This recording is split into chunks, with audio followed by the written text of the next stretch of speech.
গরুর দাঁতে কেন দেখা হয়, বা হাটে গিয়ে মুখ উঁচিয়ে গরুর দাঁত কেন ফলো করা হয়? ইম্পর্টেন্ট একটা বিষয় এই কারণে, আসলে কোরবানির পশুর সাথে দাঁতের কোনো সম্পর্ক নাই, যেটা আমাদের বাংলাদেশে প্রচলিত। আরব বিশ্বে কিন্তু এটা প্রচলিত না। আরব বিশ্বে দেখা হচ্ছে বয়স হয়েছে কিনা। মনে রাখবেন 6 শ্রেণীর পশু দিয়ে কিন্তু কোরবানি হয়। আমি আবারও বলি, মোট 6 শ্রেণীর পশু দিয়ে কোরবানি হয়। 6 শ্রেণীর। 1 নাম্বার গরু, 2 নাম্বার মহিষ, 3 নাম্বার উট, 4 নাম্বার ছাগল, 5 নাম্বার ভেড়া, 6 নাম্বারে দুম্বা। এই 6 শ্রেণীর পশু দিয়ে আপনি কোরবানি দিতে পারবেন। সুন্দরবন থেকে হরিণ ধরে নিয়ে এসে কোরবানি দিয়েন না, এটা সুন্নাহ না। যে ধরনের পশুগুলো প্রচলিত এবং অ্যাভেলেবল পাওয়া যায়, হরিণ তো আর সব জায়গায় পাওয়া যায় না। হাতি নিয়ে এসে গরুর মতো দেখতে দেখা যায়, তার লাগে কোরবানি দিয়েন না, এটা কোরবানি হবে না। তাহলে এই 6 শ্রেণীর পশু দিয়ে আপনি কোরবানি দিবেন। এবার আসেন, দাঁত কেন দেখা হয়? আমাদের বাংলাদেশে একটা কথা বলে যে গরুটা দাঁতছে কিনা, দাঁতছেনি, তার লাগে দাঁত দেখে। 2টা দাঁত থাকলে মনে করে 2 বছর বয়স হয়ে গেছে।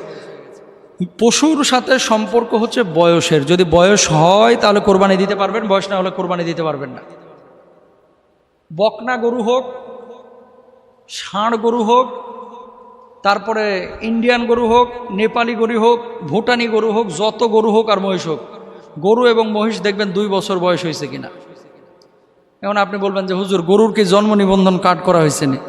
আমরা বুঝবো কিভাবে যে গরুর বয়স কত হয়েছে? ব্যাপারীরা তো অনেক সময় মিথ্যা কথা বলে, এই জন্য দাঁত চেক করে নিই। 2 বছর হইলে অনেক গরুরই অনেক সময় দাঁত উঠে না।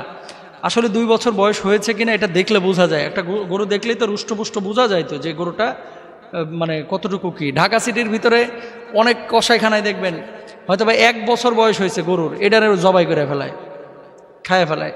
তো কোরবানির জন্য আসলে গরুর বয়সটা হতে হয় 2 বছর, মহিষের বয়স মিনিমাম 2 বছর, উটের বয়স হইতে হয় 5 বছর, আর ছাগল, ভেড়া, দুম্বা যা আছে এগুলোর বয়স মোটামুটি 1 বছর।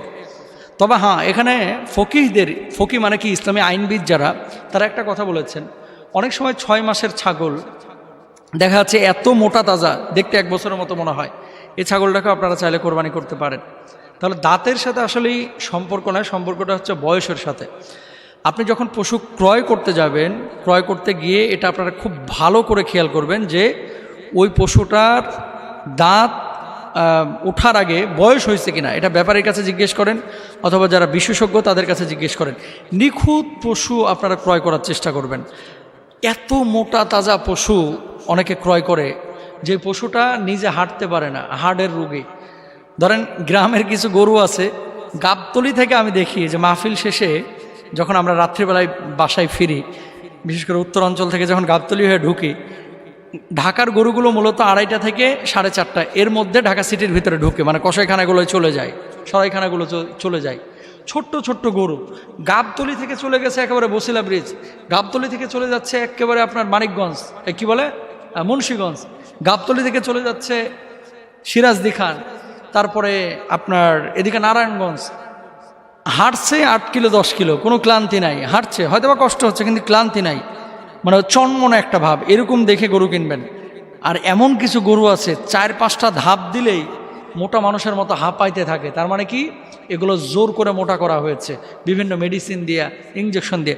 রাসূল আকরাম সাল্লাল্লাহু আলাইহি ওয়াসাল্লাম নিখুঁত গরু, নিখুঁত পশু কোরবানি করতে বলেছেন, হোক সেটা ছোট কিন্তু নিখুঁত, কোনো খুঁত থাকতে পারবে না। সুতরাং পশুর ক্ষেত্রে আপনারা দাঁত না দেখে দেখবেন বয়স হয়েছে কিনা, এবং দ্বিতীয়ত এই পশুটা নিখুঁত কিনা। যদি খুঁতযুক্ত হয় তাহলে কিন্তু এই পশু দিয়ে কোরবানি করা যাবে না। আপনারা যদি শক্ত সিদ্ধান্ত নেন, ব্যাপারীরা এমনি সাইজ হয়ে যাবে। ভালো পশু ঢাকাতে নিয়ে আসে, নিয়ে আসার পথে এগুলোকে অসুস্থ করে ফেলায়। কেমন, একটা ট্রাকে ধরেন গরু উঠবে 15টা 16টা, এখানে জোর করে উঠায় 24টা, তারপরে নড়তে পারে না, চড়তে পারে না। আপনারা খেয়াল করে দেখবেন, এই সমস্ত গরু আপনারা কিনবেন না, ওদেরকে শিক্ষা দেওয়াও দরকার। হাদিসে তো নিষেধাজ্ঞা আছেই। কিছু গরু মহিষ দেখবেন আপনারা ট্রাকে জোর করে তুলে, এই গরুর পেছনটা বা মহিষের পেছনটা, ট্রাকের যে ওই যে নাটবল্টু আছে পেছনে, এটার সাথে ঘেঁষা খাইতে খাইতে গোস্ত বাইর হয়ে যায়। এবং এই পশুটাকে নিয়ে এসে তারা কোরবানি দাতাদের কাছে 2-5 হাজার টাকা কম দামে বেচে দেয়। এরকম যারা করে এদের গরুগুলো কিনবেন না, পশুগুলো কিনবেন না, কারণ এগুলো খুদযুক্ত।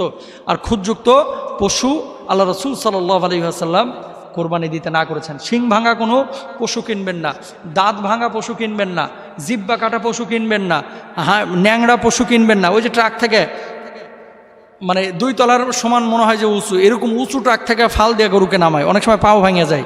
আপনারা বুঝতে পারেন না, কিনে নিয়ে আসার পরে বাড়িতে দেখেন হাঁটতেও পারে না, নড়তেও পারে না, চড়তেও পারে না। এরকম গরু কিনবেন না, এগুলো দিয়ে কোরবানি হবে না। আল্লাহ তাআলা আমাদেরকে বোঝার তৌফিক দান করুন, আমিন। আবুল খায়ের চাঁদপুর থেকে এই প্রশ্নটি আমার কাছে করেছেন যে মুহতারাম, কিস্তি নিয়েছিলাম, এই কিস্তির টাকা এখনও শোধ করতে পারি নাই, আর আরেকজনের কাছ থেকে 20,000 টাকার হাওলাত নিয়েছিলাম। মানে আমি তো ঋণগ্রস্ত, কিভাবে আমি কোরবানি দেব? আমার কি ঋণ পরিশোধ করা জরুরি নাকি কোরবানি দেওয়া জরুরি? খুব ইম্পর্ট্যান্ট একটি বিষয়। ঋণগ্রস্ত ব্যক্তি বাংলাদেশে কয়েক শ্রেণীর আছে, খেয়াল করেন। কিছু মানুষ আছে ব্যাংক থেকে 1000 কোটি টাকা লোন নিয়ে রাখে, তারাও কিন্তু ঋণগ্রস্ত। কিছু লোক আছে গ্রামগঞ্জের কিস্তি নিয়ে রাখে, তারাও ঋণগ্রস্ত। আবার কিছু মানুষ পাবেন যে মানুষগুলো নিজের আপন আত্মীয় স্বজনের কাছ থেকে ঋণ নিয়ে রাখে, তারাও কিন্তু ঋণগ্রস্ত। এবার আসেন, ঋণগ্রস্ত ব্যক্তি যিনি 1000 কোটি টাকা ঋণ নিয়ে রেখেছেন ব্যাংক থেকে, উনি যদি এখন চিন্তা করে, আমি নাম বললাম না, বাংলাদেশে অনেক কোটিপতিকে আপনারা চিনেন, এখন অমুক গ্রুপ অফ ইন্ডাস্ট্রির মালিক যদি মানে এটা বলে যে আমি তো ব্যাংক থেকে 1000 কোটি টাকা লোন নিয়ে রেখেছি, আমি তো ঋণগ্রস্ত, আমি কোরবানি দেব না, সুযোগ আছে? সুযোগ নেই। কেন? 1000 কোটি টাকা ঋণ পরিশোধ করে এরা আবার নিবে, এভাবেই কিন্তু মানুষের টাকা দিয়ে তারা ব্যবসা বাণিজ্য করে। তাহলে কি করতে হবে? যে মাসে যত টাকা কিস্তি, অর্থাৎ প্রতি মাসে আপনি 50 কোটি টাকা লোন শোধ করেন, ওই 50 কোটি টাকা আপনি আলাদা করেন, আলাদা করে বাকি আপনার কাছে নিঃসন্দেহে যারা এমন ব্যবসায়ী এদের কাছে নেশাব পরিমাণ সম্পদ থাকে, সুতরাং আপনি কোরবানি দেবেন। দ্বিতীয়ত হচ্ছে কিস্তি পরিশোধ। কিস্তিতে আপনি কিন্তু একটা টাইম নিয়ে কিন্তু ঋণটা পরিশোধ করেন, কিস্তি যেমন 5 মাস, 7 মাস, 8 মাস। তো আপনি যে টাইম বা টাইমের যে ডিউরেশন, এটা তো আপনার জানা আছে, ওই মাসের কিস্তিটা আলাদা করে নেশাব পরিমাণ সম্পদ যদি আপনার কাছে থাকে, আপনি কোরবানি দেবেন। আর 20,000 টাকা ঋণ নিয়ে রেখেছেন অথবা 2 লাখ টাকা ঋণ নিয়ে রেখেছেন, আপনি এখন ঋণ পরিশোধ করবেন নাকি আগে কোরবানি দেবেন? আমি বলবো আগে ঋণটা পরিশোধ করেন। কোরবানি আপনার উপরে ওয়াজিব বা সুন্নাত, ঋণ পরিশোধ করা আপনার উপরে ফরজ। কারণ আপনি যদি মারা যান, মারা যাওয়ার পরে যদি এই ঋণ পরিশোধ আপনার পরিবার পরিজন না করে, আল্লাহর আদালতে কিন্তু আপনাকে দাঁড়াতে হবে। আর যারা আপনারা ঋণ নেবেন, একটা ভুল আমরা বাংলাদেশে অনেকেই করে থাকি, কি জানেন? ঋণ নেওয়ার পরে বউকেও বলি না, ছেলে মেয়েকেও কাউকেও বলি না। আপনি কি জানেন আপনার লাইফের কোনো গ্যারান্টি আছে কখন আপনি মারা যাবেন? হয়তো বা হুট করে মারা গিয়েছেন, আপনার কাছে যে টাকা পাবে ওরা কিন্তু দৌড়ায় আসছে। কেন দৌড়ায় আসছে? আপনার পরিবার পরিজনের কাছে, যে তোর বাপের কাছে তো টাকা পাই। প্রমাণ কি? প্রমাণ নাই, টাকাও নাই, তো দায়ী থাকলেন কে? আপনি।